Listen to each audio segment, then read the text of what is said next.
According to Visiting Angels, one of the largest in-home senior care companies in the nation, adult children would rather talk to their parents about sex than about taking away their car keys. All right, here to help you start those tough must-have talks with aging parents are R.G. Allen, the Director of Clinical Training at Drexel University, and AARP's family and caregiving expert, Amy Goyer. Love her, too, even though I just met her. I know. Yeah.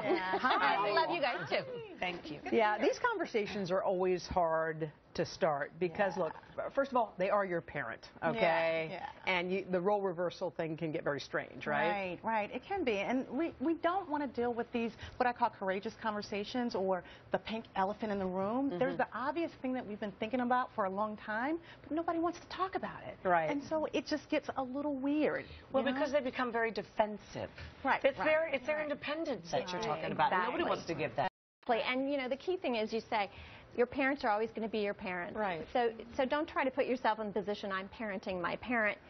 You're supporting your parents. You're helping them. And these are conversations that you need to have to be able to do that. When you talk about the car keys, so that is like a lifeline, okay? Because if you are, you know, a lot of older people they need to get to the store, they need to do things. If that's not there, what are they going to do? What's the right way to have that conversation, and when should you have it? Well, you know, we were talking a little bit earlier, and I was saying, you know, you've got to be very poised and strategic about how you do it, and be empowering versus disempowering. So give options. It doesn't have to happen overnight. So if you have multiple options, and you know how we did with kids?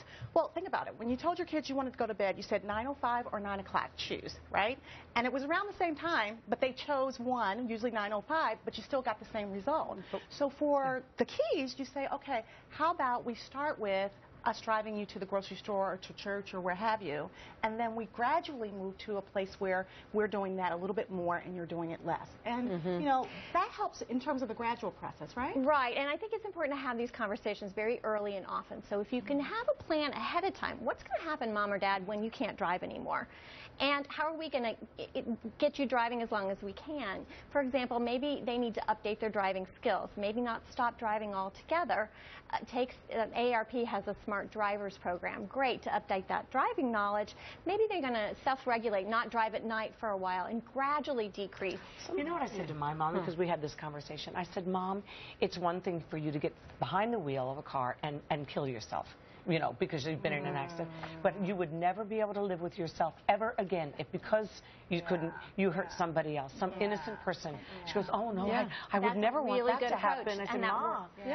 Well, and sometimes, though, I think kids over-worry. Now, you know, because there is a time to ask for them, which you point out. But there is a time where sometimes I think as kids, we're like, oh, my God, we're over-worrying about our parent, and maybe we should give them a little bit of a break. Well, at the end of the day, they've been our parents, and they've been adults for a longer period of time than we have. And so helping them to hold on to the integrity of adulthood, and then having conversations with love and consideration and empathy. And respect. That's the bottom versus line. being condescending. Did you ever have to have that conversation? Right, I did with my mom in terms of going up and down the steps. And I said, Mom, listen, you know, I know you're having a difficult time. What about if we start out with an additional railing? And so that will be a help to you getting up the steps. She's like, okay, we can do that. Right. You know, but I'm not doing a walker and I'm not doing a cane. Yeah, it's a gradual change. They don't want to give into it, and I don't blame them one bit since I'm there now, too. Yeah. When I had that conversation with my dad, we had him talk with the doctor. And sometimes, having the right person in the conversation makes all the difference. Great advice, guys. Thank you so much. Happy Mother's Day. Thank you. You too. Thank you. All right, get ready to cook.